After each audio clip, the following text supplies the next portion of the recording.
Indiana Jones. It's a podcast about Indiana Jones. Every movie, 1 minute at a time. Indiana Jones Minute. Welcome back to the Indiana Jones Minute, the podcast in which we celebrate and discuss the film Raiders of the Lost Ark, 1 minute at a time. I'm your co-host, Tom Taylor, and with me are... I'm your co-host, Pete Mummert, and with us is... I'm the lowly intern, Jerry Porter. Yeah, pick that up, will you? This place Yes, is a sir. mess. Before we get into minute 6, which we're discussing today, I needed to make a couple of one correction and one observation from last week. Last week, I don't know about you guys, but I was watching the minutes on my computer mostly, and sometimes, to be honest, on my phone. But this week, I watched them, the previous week's minutes and this week's minutes on the TV, like a person. And I need to correct. I'm sure there are people out there yelling at us through their cars and their phones and everything. The map is actually in 3 pieces, not 2. Wow. I want to apologize to everybody. I'm not turning in my Indiana Jones doll or my, I saw Raiders of the Lost Ark pin or anything. We're still valid fans. We just missed the fact we did that it was get 3. more mail about that than we have about anything else so far, though. We did. We didn't read it because we were too embarrassed, but it's true. I'm watching every minute on a movie screen. Yeah, I don't know what you guys. Yeah, it's That's called the way you do Purist it. over here. It's called Night You're in Care. LA. Yeah, only on film. You're in Hollywood land. Yeah. But speaking of watching it on TV, I was watching it on the new, well, they're not new anymore, but the Blu-rays from the complete set. And I have to say, the Blu-ray is horrible looking. It is very strange looking. It is suffering from that weird orange and teal revolution that's going on now in video transfers and everything. Just watching the first few minutes, like all the water and light in the backgrounds looks like I don't know, Great Blue Dini Kool-Aid, and all the people and all the flesh in the movie looks like the people were cut out of like orange shrinky dinks and placed on this movie, and like they're not even in the. They look so bizarre, and it was really distracting and upsetting. So I'm glad that I still have the transfer of the old DVD, which looks just a lot more like a movie from 1981. But that's just me. I'm not even like a videophile by any stretch. I don't notice these things normally, but it was really weird. I'll And second that. I thought it looked almost like a cartoon, parts of it on the Blu-ray. Yeah. It looks like it was like actually put back together with like different pieces and like animated or something. Mm-hmm. It's very strange.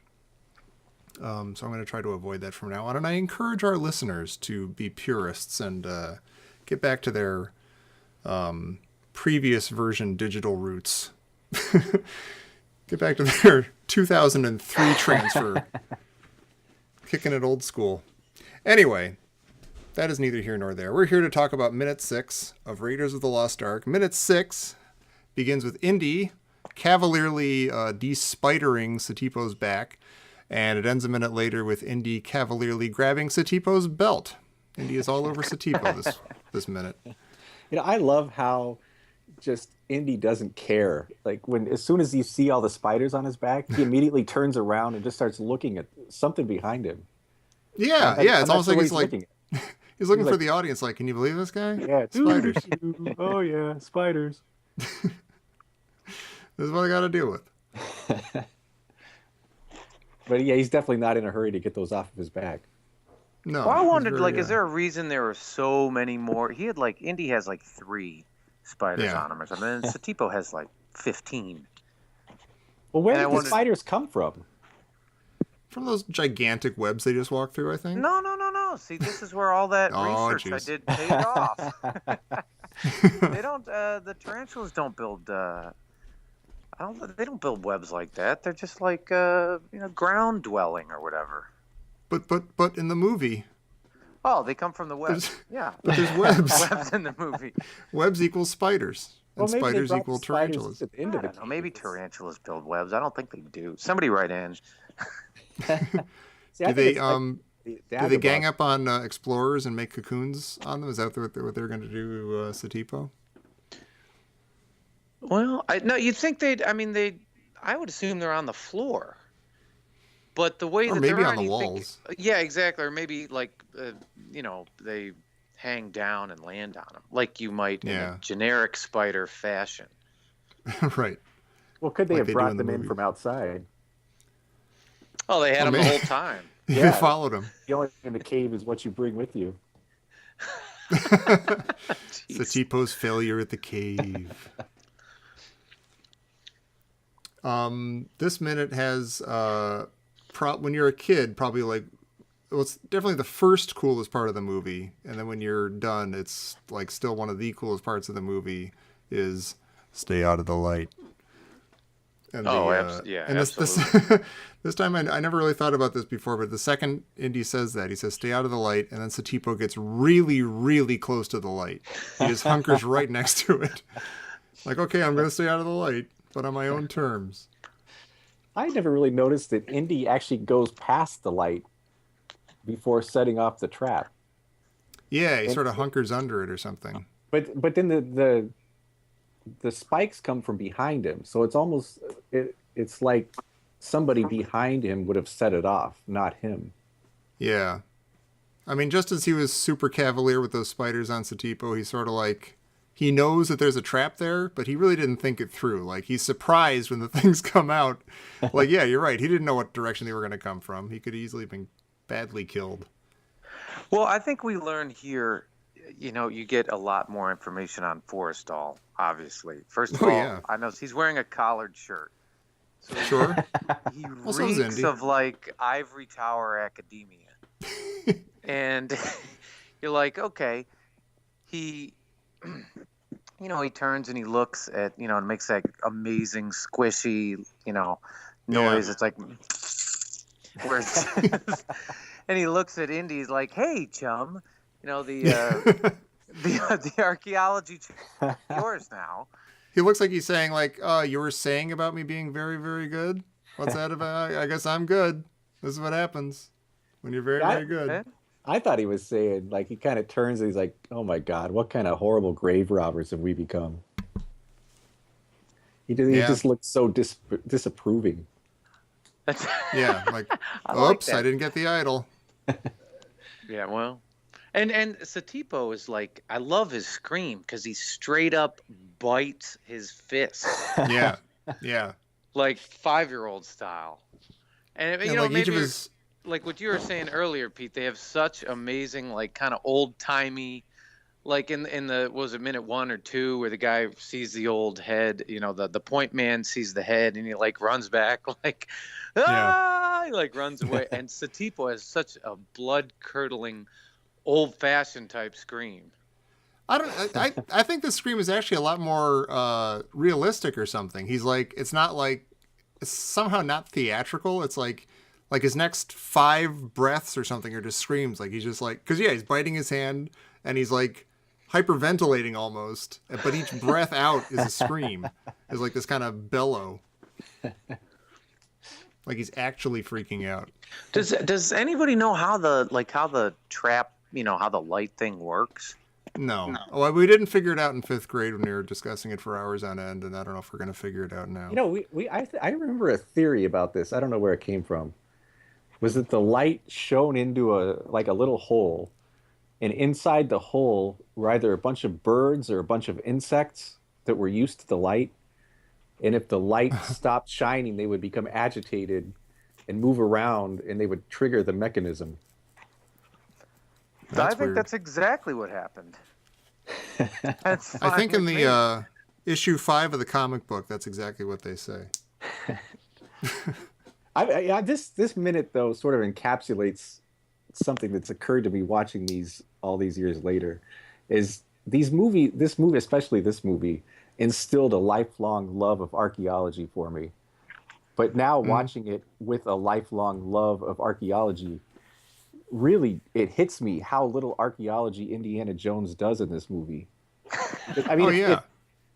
if you're an archaeologist and you see that they have perfected a technology where if you put your hand in the light, this incredible thing happens. That's a really advanced culture. That's something that it seems like he would be taking very copious notes about. Although it seems like he already knows about it. He knows to stay out of the light, so it's like he knows that they're doing the old Heisenberg light refraction trick. So he doesn't need to get out his little brush. Maybe he doesn't have a brush. Does he have a brush? I doubt it. No, he doesn't. I don't think Indiana Jones has a brush. Bullwhip. He's got a bullwhip. He's got a bullwhip and a hat. I mean, I hate going back to what you're saying, Pete. I mean, that's kind of I don't want to. This sounds harsh, but the lie of the film, the fantasy. You're like, I can't wait to go to school and become an archaeologist. And you get there and you're like in ARCH 105 class or whatever, and they hand you a brush. Yeah. And you're like, where's the whip? Yeah, where's the bullwhip? Speaking of, you see the bullwhip again in this, and it's doing something completely different now. Like you see the bullwhip sort of for a second time, and you're like, oh, you can swing across a chasm with it too. Yeah. And you kind of think, you're like, well, what doesn't it do? Right. You're sort of like, oh, no wonder he carries this thing around. Not bad. That thing's handy. One thing I noticed this whole minute, well, and up to this, I mean, it's, they're slowly putting breadcrumbs down. Satipo is just extra baggage. Well, he's carrying the brushes for one thing. But he has the extra baggage. I mean, if you think, first of all, he's wrong about the poisonous arrows. He says 3 days, and they say the Jovitos know we're here, and the guy's like, no, they don't, man. So he's wrong about that. He then pleads Indy like, let's not go into the cave, please, senor. Then he's like a complete spider magnet. Where, like any quote regular guy has like 3 of them on his back. Yeah. But Satipo has thanks for bringing all of them in. They would have been in and out of there in about a minute if it hadn't been for the spiders. He's got like weird spider pheromones or whatever going on. And then he also when he jumps across, Indy just pleasantly uses the bullwhip, traverses the chasm, and it's no big deal. But of course Satipo does, and it's like, oh my god. He's got to grab him, and Well, to be fair, the thing slips. Satipo had it under control, but then that branch kind of gives a little bit. That's my point of it. The branch always gives with Satipo. Although, now that you mention it, why did the Jovitos go through all the trouble of, setting all these traps, and they put a perfect, rope or whip branch right there over that pit? This would be a great moment for some archaeology. And that chasm is a perfect rectangle. Like, yeah, that chasm is beautiful. That was and a it's lot weird of that work. there's no roof to it. That always freaked me out as a kid. That they're like in this deep, dark, crazy. Oh wait, no, they're outside. Look at that. They can see the treetops. Right. Well, I can never put together what the layout is. Yeah. So, like, I'm only starting to this time. Yeah, they enter a cave. You're like, okay, it's a cave, and you're like, well, it's a cave with like a vertical shaft. I mean, I guess it goes down. Yeah. But it always I don't know. It's That like does they're seem kind weird. of Is that- outside. What you said, they're kind of outside, but they Yeah. don't really film it like it's outside. And That's if true. it is outside, or if that is like there's a hole at the top of the cave, it seems like it would have been a lot easier just to climb into that hole rather than to go through the Yeah. like so many of the booby traps. But that's Use that what I originally convenient thought. branch. Maybe Forrestal entered that way, because remember we talked about the last. Yeah. So maybe he just came right into the light. Maybe And he then went the entered wrong that way, way. came into the light, because remember the spider webs were all unbroken. Oh, yeah, but Yeah. he's been there for a while though. Old Forrestal, his Decomposition in the jungle is very rapid. Well, it's also Yeah. possible that Hero Barranca set off the trap on Forrestal to save the idol, because it looks like you set off the trap from behind. Thanks, Maybe. Pete. Next minute. Barranca's the 1,000-year-old keeper of the temple who's been keeping grave robbers away for centuries. Barranca's not even in this minute. Oh yeah, He is in he is now. He is now. That's why the idol's still there. That's right. All right. Well, do you have anything else for minute 6? I think that's all I got. Minute 6 is great. Minute six is great. Things really start to heat up. Yeah. When you see Forrestal, you're like, oh my gosh, this is this kind of movie. Okay. Right. They raise the question of Forrestal in 1 minute, and they answer it with a corpse in the next minute. That's not bad. Yeah, it's like a little movie within a movie.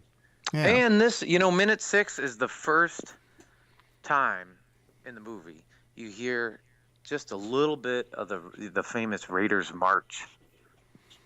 A little bit. Really? It gets a little marchy there. Yeah. Yeah, it's just a hint. Nice. I didn't notice that. Yeah. I'll have to listen to that again. All right, Pete, where can these nice people go to find us and remind us about how many pieces maps actually are in? Well, you can find us and follow us at indianajonesminute.com, where you can find all of our latest episodes. You can also find those via iTunes or whatever your favorite podcast provider is. We have a Facebook page. You can find us on Twitter, on Instagram, on Scruff. Please, if you like the show, leave us a review. Also, we want to give a shout out to our friends at the Star Wars Minute who inspired us. Definitely, if you enjoy this show and you haven't listened to theirs, give it a listen. You think you'll love it. And please join us right back here tomorrow for Minute 7 of Raiders of the Lost Ark on the Indiana Jones Minute. Jones! Jones! From the whip.